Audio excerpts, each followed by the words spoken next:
The Poem of the Man God, the first year of the public life. Chapter 120.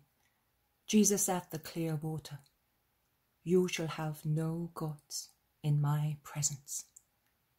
28th of February, 1945.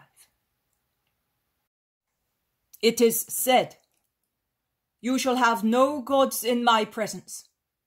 You shall not make yourself a carved image, or any likeness of anything, in heaven, or on the earth beneath, or in the waters under the earth. You shall not bow down to them or serve them. For I, the Lord your God, am a strong and jealous God, and I punish the father's faults in the sons, the grandsons, and the great-grandsons of those who hate me.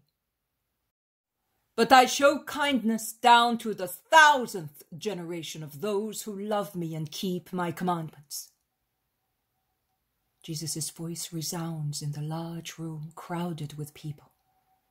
It is in fact raining, and they have all taken shelter in it. In the first row there are 4 invalids, that is, a blind man led by a woman, a child covered with sores, a woman yellow with jaundice or malaria, a man who has been carried there on a stretcher. Jesus is speaking leaning against the empty manger. John and the 2 cousins, Matthew and Philip, are near him, while Judas, Peter, Bartholomew, James and Andrew are at the entrance door, letting in those who arrive late. Thomas and Simon are moving amongst the people, telling children to be quiet, collecting alms, and listening to requests. You shall have no gods in my presence. You have heard how God is omnipresent with his eyes and his voice. Truly, we are always in his presence, whether we are locked in a room or are amongst the crowds in the temple, we are in his presence. If we are concealed benefactors hiding our faces also from the people who we help, or murderers who attack and kill wayfarers in a lonely gorge, we are always in his presence. A king in the middle of his court, a soldier on the battlefield, a Levite inside the temple, a wise man bent over his books, a peasant in the furrows, a merchant at his desk, a mother watching over a cradle, a bride in her nuptial room, a virgin in the secrecy of her father's dwelling, a child studying at school, an old man lying down to die. They are all in his presence. They are all in his presence, and also the actions of men are in his presence. All the actions of men. A dreadful word and a comforting one. Dreadful if the actions are sinful. Comforting if they are holy. To know that God sees us prevents us from doing evil and encourages us to do good. God sees that I am doing the right thing. I know that he does not forget what he sees. I believe that he rewards good deeds. I am therefore certain that I shall be rewarded, and I rest on that certainty. It will give me a happy life and a placid death, because both in life and in death my soul will be comforted by the bright light of God's friendship. That is the reasoning of a person who does good. But why do evildoers not consider that idolatry is one of the forbidden things? Why do they not say, God sees that whilst I simulate a holy cult, I worship a false god or false gods to whom I have erected an altar unknown to men but known to God?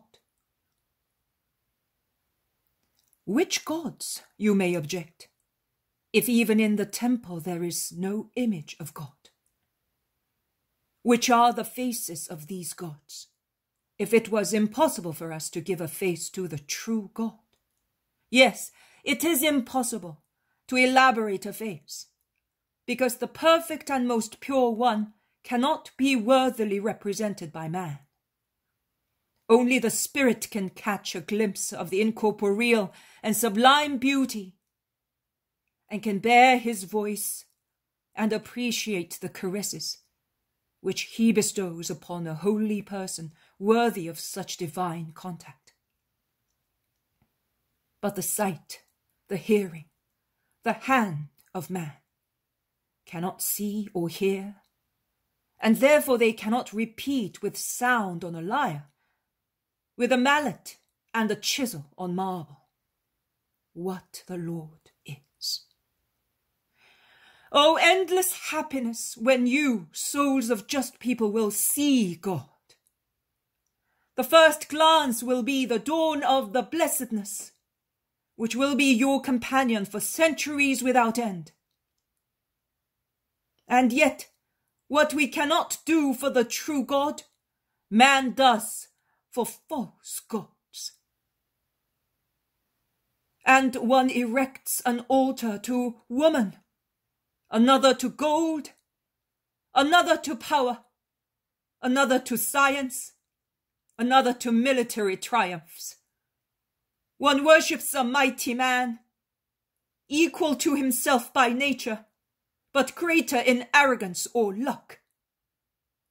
Another worships himself and says, "There is no one like me."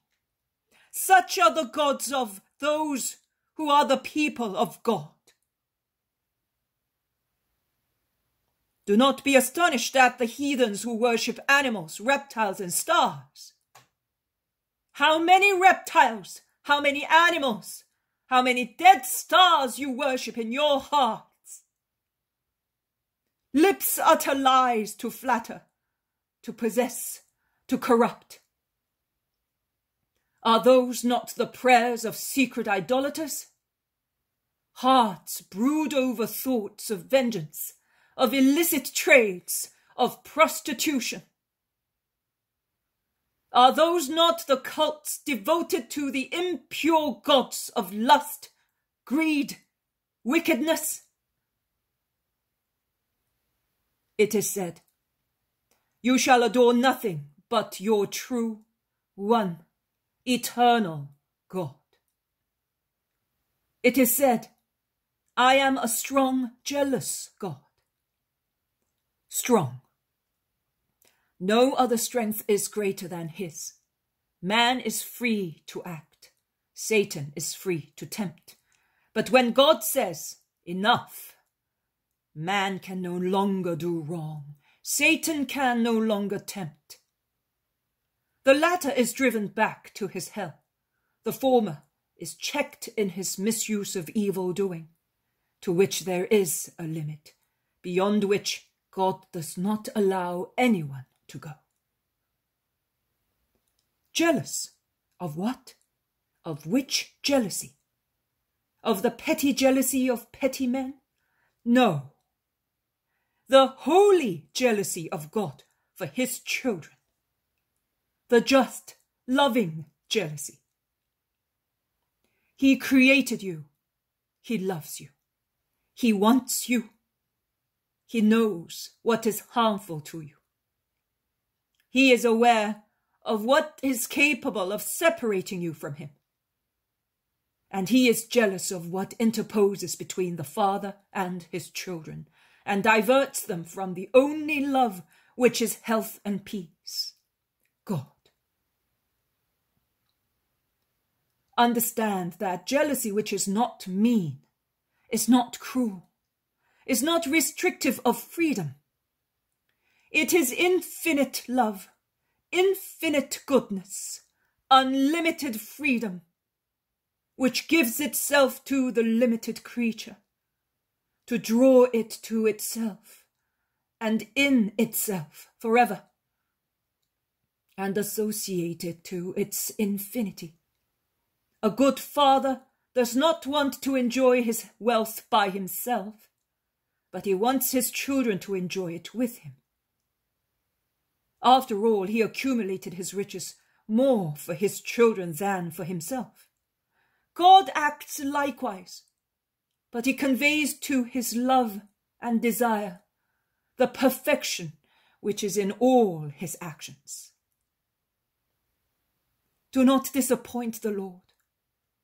He promises the guilty fathers and the children of the guilty children punishment. And God always keeps his promises. But do not be disheartened, O children of man and of God.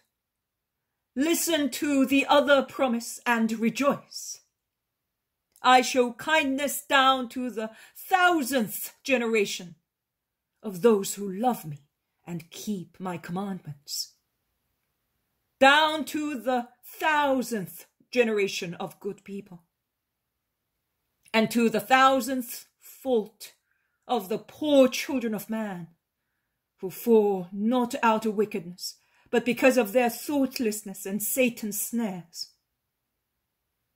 And his kindness is even greater. I tell you that he stretches his arms out towards you. If with penitent hearts and faces washed by tears you say, Father, I have sinned, I know. I humble myself, and I confess my sin to you. Forgive me. Your forgiveness will be my strength to start living again, the true life. Do not be afraid. Before you committed sins out of weakness, he knew that you would sin. His heart is closed only if you persist in your sin and want to sin, thus making of a certain sin, or of many sins of your gods, of horror. Demolish every idol.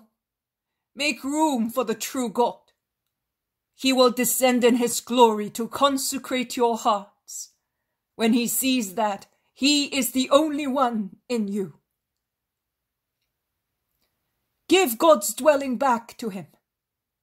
His abode is not in the temples built with stones, but in the hearts of men. Wash his threshold, clear its interior from all useless or sinful decorations. Only God, he only, he is everything.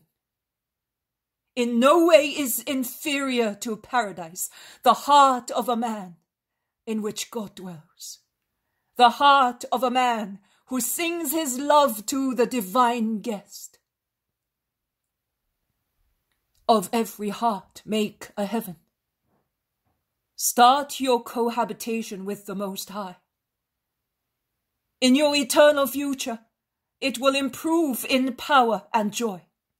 But even here, it will exceed the trembling amazement of Abraham, Jacob, and Moses, because it will no longer be the dazzling, frightening meeting with the Mighty One, but the permanent life with Father and friend who descends to say, "It is a joy for me to be amongst men.